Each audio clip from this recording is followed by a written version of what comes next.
प्रिय विद्यार्थियों नमस्ते। मैं डॉक्टर संपतराम रैगर, आचार्य राजनीति विज्ञान, SRP government college Bandikui.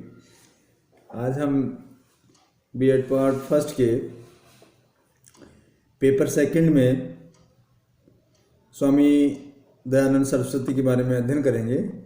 Swami Dayanand Saraswati के बारे में रामधारी दिनकर ने कहा कि जैसे राजनीतिक क्षेत्र में हमारी राष्ट्रीयता का सामरिक तेज पहल तिलक में प्रत्यक्ष रूप से हुआ था, वैसे ही संस्कृति के क्षेत्र में भारत का आत्माभिमान स्वामी दयानंद में निखरा। सती ही रणारूढ़ हिंदुत्व के जैसे निर्भीक नेता स्वामी दयानंद हुए, वैसा और कोई नहीं। दयानंद सरस्वती का जब नाम आता है तो यह भारतीय संस्कृति के वैदिक संरक्षक रहे हैं। आर्य समाज के संस्थापक स्वामी दयानंद सरस्वती भारतीय संस्कृति के वैदिक संरक्षक थे, जिन्होंने सर्वप्रथम या यूँ कहें कि सबसे अधिक प्रमुख रूप से वेदों की ओर लौट चलो, बैक टू वेदा का संदेश दिया था। उन्होंने ये भी बताया कि भारत में हिंदू धर्म को नवजीवन प्रदान करना है, और उन्होंने किया। वे एक साथ ही संत, समाज सुधारक, देशभक्त थे, इसमें कोई दो राय नहीं है। वैदिक धर्म और संस्कृति के पुनर्जीवित करना उनका एकमात्र ध्येय था, उद्देश्य था, जिन्होंने भारत की खोज आत्मा को ढूंढ लिया और राष्ट्रीय जीवन की प्रमुख शक्ति बना दिया। इसके साथ ही उन्होंने हीनता की भावनाओं से ग्रस्त और यूरोपियन विचारों में पागल बने भारतीयों को अतीत गौरव दिखाकर हिंदू धर्म को सर्वोत्तम बतलाकर उन्हें पुनः आत्मविश्वास भर दिया। इसके संबंध में रोमरोला के शब्द हैं कि दयानंद एलियट तथा गीता के प्रमुख नायक के समान थे, जिसने हरक्यूलिस की सी शक्ति के साथ हिंदू अंधविश्वासों पर प्रबल प्रहार किए। वस्तुतः शंकराचार्य के बाद में वो इतने महान बुद्धि का संत दूसरा नहीं जन्मा। जीवन परिचय की बात करते हैं तो उनका जन्म काठियावाड़ की मोरवी रियासत में टंकारा नामक स्थान पर 1824 ईस्वी में हुआ। वो मध्यम वर्गीय परिवार, ब्राह्मण परिवार था, और साथ में उनका नाम, पारिवारिक नाम मूलशंकर था। मूलशंकर पर अपने स्नेही माता पिता का प्रभाव भी अधिक पड़ा। पिता की परंपरावादी वो व्यक्ति थे और पुत्र की आशा करते थे कि वो परिवार के धार्मिक संस्कारों को अपनाए। 14 वर्ष की आयु में ही पिता ने उसे एक शिवरात्रि का व्रत रखने और रात्रि जागरण का आदेश दिया। व्रत पिता के आदेश से रखा गया, लेकिन व्रत की महत्ता की कथा सुनकर उत्साहवर्धक वातावरण में बालक के मन में व्रत के प्रति श्रद्धा भाव ने जन्म ले लिया। रात्रि के निर्वतापूर्ण वातावरण में बालक मूलशंकर की दृष्टि शिवशंकर और शिवलिंग पर टिकी थी, जिन्होंने शक्ति का प्रतीक बताया गया था। बालक ने जब चूहों को शिव की मूर्ति पर उछल कूद करते देखा तो शिव मूर्ति और शिवरात्रि व्रत के प्रति प्रयत्नपूर्वक उत्पन्न किया गया समस्त श्रद्धा भाव तिरोहित हो गया। इस छोटी सी घटना के ने एक आघात के रूप में उसके जीवन को प्रभावित किया। उनका तर्कपूर्ण मन इस बात को स्वीकार नहीं किया गया कि ये पत्थर का पिंड ही महादेव या ईश्वर है। तो इसके बाद निकटतम पारिवारिक जनों की मृत्यु के 2 प्रकरण, 16 वर्ष की अवस्था में तो छोटी बहन की मृत्यु हुई और 19 वर्ष की अवस्था में चाचा की मृत्यु हुई, ने सांसारिक जीवन से मुक्त होने के लिए प्रेरित किया गया। माता पिता के उन्हीं विवाह चंद्र में बंधना चाहा, लेकिन मूलशंकर ने 21 वर्ष की अवस्था में घर को त्याग दिया। मूलशंकर के मन में जिज्ञासा थी कि वह उन्हें कठिन कठोर यात्राओं और साधनाओं का मार्ग अपनाना चाहिए, अपना लिया, और संभवतः वह उनका मन गुरु की तलाश में। अक्टूबर 1960 ईस्वी में उन्होंने मथुरा में गुरु विरजानंद जी मिले, और 14 नवंबर 1860 को उन्होंने गुरु विरजानंद के सम्मुख सहज, संपूर्ण और इसके साथ लगभग 3 वर्षों तक गुरु के चरणों में बैठ करके उन्होंने साधना के साथ ज्ञानार्जन किया। 1863 ईस्वी में धर्मोपदेश के लिए विदा करते हुए गुरु ने ये संदेश दिया। गुरु ने ये बात बताई कि देश का उपकार करो, सत्शास्त्रों का उद्धार करो, मतांतरों की अविद्या को मिटाओ और वैदिक धर्म फैलाओ। धर्म प्रचार और यात्रा क्रम से उन्होंने 1874 में स्वामी बम्बई पहुँचे। 10 अप्रैल 1875 के दिन उन्होंने बम्बई में डॉक्टर मानकचंद जी की वाटिका चीरगांव प्रथम आर्य समाज की स्थापना की और इसके लगभग 2 वर्ष के बाद में लाहौर में आर्य समाज की स्थापना की। इसी समय आर्य समाज का विधान बना और देश के विभिन्न भागों में आर्य समाज की शाखाएं स्वतः ही स्थापित हो गई। अब हम बात करते हैं स्वामी दयानंद सरस्वती की 2 रचनाएं अधिक महत्वपूर्ण हैं।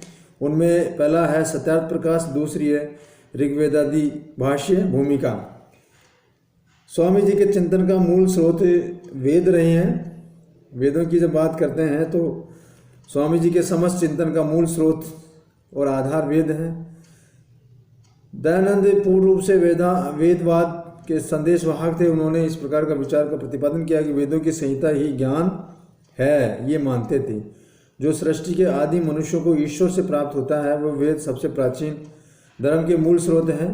Max Muller, McDonald, Roth, Wilson, Griffith, Jacobi और तिलक ने भी वेदों का सबसे प्राचीन होने की बात कही है। मैक्स मुलर के अनुसार वेद हमारे मनुष्य की बुद्धि की सबसे प्राचीन परिच्छेद को दिखाई देने वाला है, यानी प्राचीन जो बातें हैं उनको ये बताता है। वैदिक साहित्य के युग से लेकर के आज तक विश्व के वेदों का दयानंद से बड़ा समर्थक उत्पन्न नहीं हुआ। 1864 के बाद में उन्होंने संत पॉल और लूथर की संयुक्त शांति और उत्साह के साथ साथ संपूर्ण जीवन वेद की वेदी पर अर्पित कर दिया। अब हम बात करते हैं दयानंद और भारतीय राष्ट्रवाद, या यूं कहें कि दयानंद के चिंतन में भारतीय राष्ट्रवाद क्या है। दयानंद पारस्परिक अर्थ में न तो राजनीतिक दार्शनिक थे और न ही प्रत्यक्ष रूप से भारत के स्वतंत्रता संग्राम में जुड़े हुए थे, लेकिन स्वामी दयानंद की रचनाओं में प्रमुखतः सत्यार्थ प्रकाश और ऋग्वेदादि भाष्य भूमिका के विस्तृत अध्ययन से ये बात स्पष्ट हो जाती है कि उनका समस्त चिंतन और उनके कार्य देशभक्ति भारत की राष्ट्रवाद के साथ जुड़े हुए हैं। उन्होंने स्वतंत्रता और संग्राम में देश के नेतृत्व को भले ही नहीं किया हो, लेकिन वह चिंतन और कार्य स्वाधीनता की नैतिकता और बौद्धिक नींव रखी उन्होंने। अब बात करते हैं, पहला जो बात है वो हिंदू पुनरुत्थानवाद के आक्रामक समर्थक थे। कोई भी देश स्वाधीनता के लिए तभी संघर्ष कर सकता है जब उसके देशवासियों के हृदय में स्वधर्म और स्वदेश के प्रति भावना, अभिमान की भाव हो, और इसी प्रकार से राजा राम मोहन राय के समय भी इस दिशा में कार्य हो रहा था। लेकिन स्वामी दयानंद और आर्य समाज की तुलना में ये सभी प्राय अधूरे और नितांत अधूरे थे। राम मोहन राय और उसके परिवर्तित सहायकों ने देवेंद्र नाथ टैगोर, इसके अलावा केशव चंद्र सेन और साथ में समाज सुधार की दिशा में किए गए कार्य लेकिन सामान्य जनता की दृष्टि से पाश्चात्य सभ्यता के पुजारी बनकर रह गए। रामकृष्ण मिशन परिपूर्ण रूप से एक आध्यात्मिक आंदोलन था।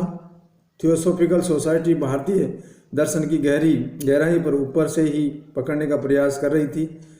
इसमें उसे आंशिक सफलता नहीं मिली।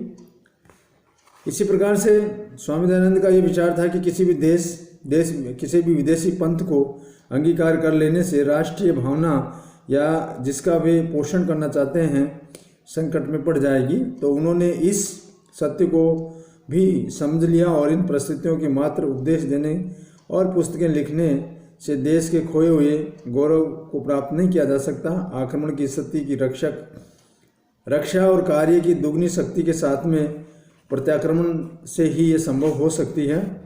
अब हम बात करते हैं विवेक शून्य अंधविश्वासों और परंपरावाद के विरुद्ध संघर्ष किया। स्वामी दयानंद जानते थे कि अंधविश्वासों और परंपरावाद ने देश की शक्ति की छीन कर दिया है तथा जनता के बीच अनेक भेदों को जन्म दिया है। अतः अंधविश्वास और परंपरावाद के विरुद्ध संघर्ष में भी उन्होंने आक्रांता युद्ध की भूमिका निभाई है। एकश्वरवाद और सर्वशक्ति संपन्न चेतन परमेश्वर के पूजक थे, उन्होंने इस बात को भी बल दिया कि मूर्ति पूजा न तो वेद सम्मत है और न ही कोई धार्मिक कार्य है, ये तो एकमात्र अंधविश्वास है।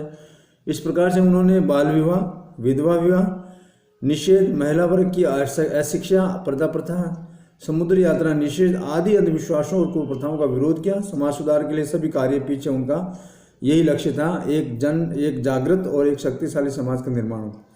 तीसरा है व्यक्ति और सामाजिक चरित्र का निर्माण का संदेश वो देते थे।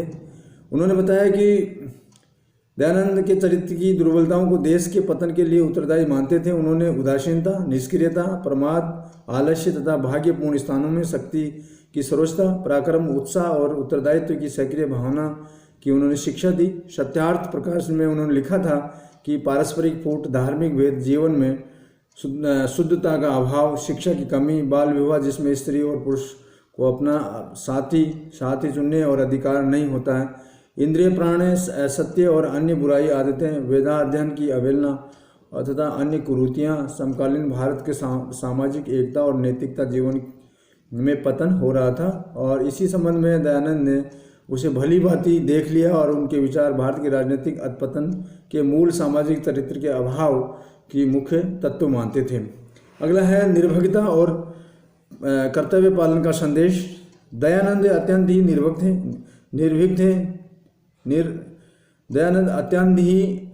निर्भीक थे और उन्होंने सदैव इस बात पर बल दिया कि निर्भीकता एक नैतिक गुण के रूप में विकास किया जाना चाहिए। केवल निर्भीकता राजनीतिक रूप में धारण कर लेने या यूं कहें कि एक ऐसी शक्ति बन जाती है जो उत्पीड़न और निरंकुश साम्राज्यवाद का सामना कर सकती है। अतः निर्भीकता ही मानव अधिकारों को प्राप्त करने का आधार है। अगला है देश की स्वतंत्रता के प्रति तीव्र अनुराग। दयानंद का स्वतंत्रता के प्रति तीव्र अनुराग था, व्यक्ति और देश की स्वतंत्रता के प्रति था।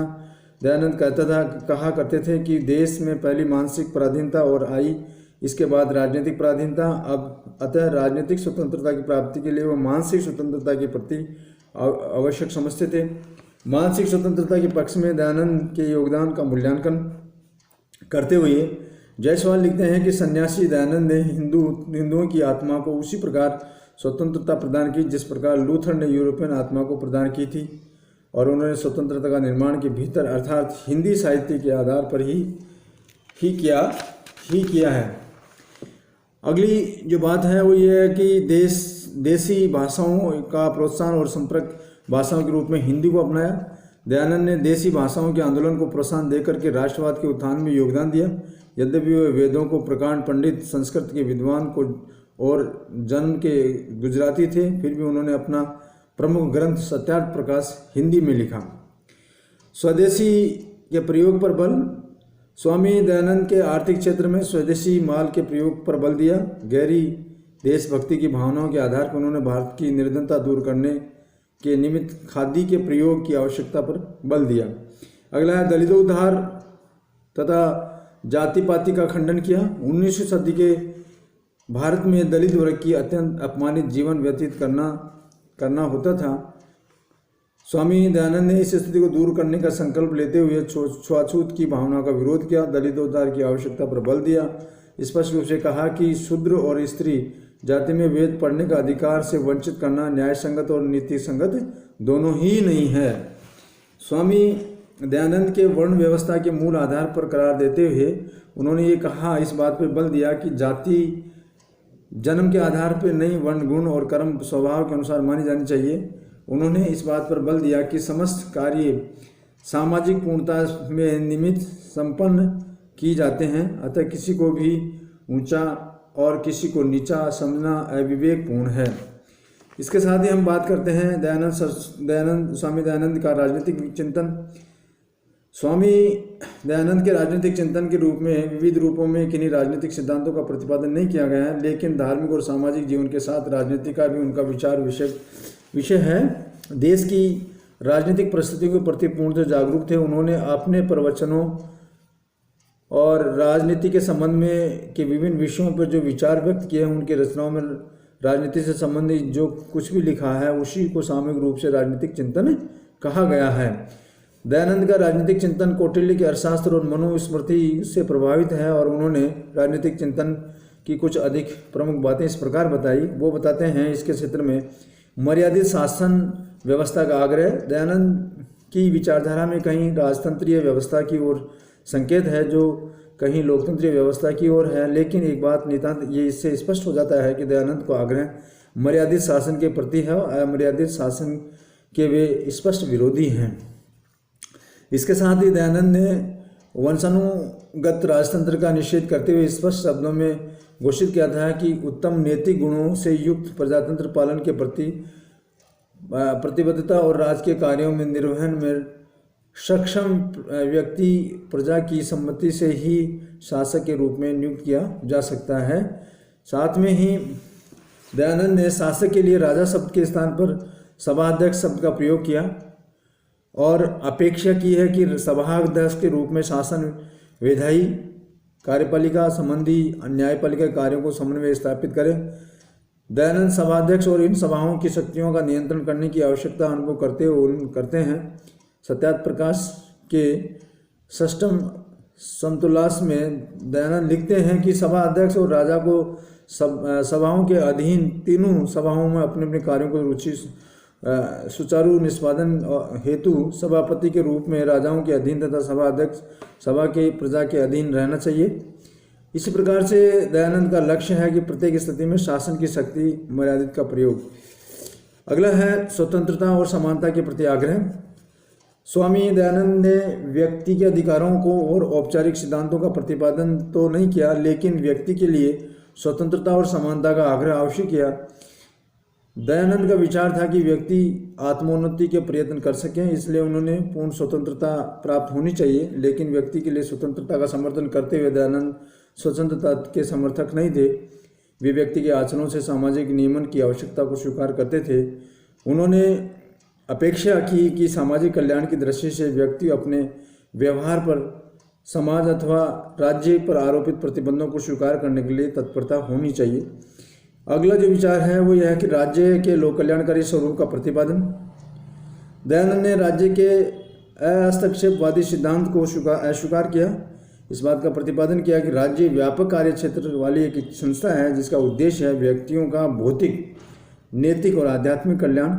राज्य के कार्यों के संबंध में दयानंद ने मनु, कौटिल्य आदि के विचारों को स्वीकार करते हुए अप्राप्ति की प्राप्ति, प्राप्ति के संरक्षण और संरक्षक से संवर्धन और संवर्धित से पात्रता के अनुरूप समुदाय न्याय समस्त वितरण राज्य का मूल प्रयोजन है। दयानंद ने स्पष्ट किया है कि शासक प्रजा के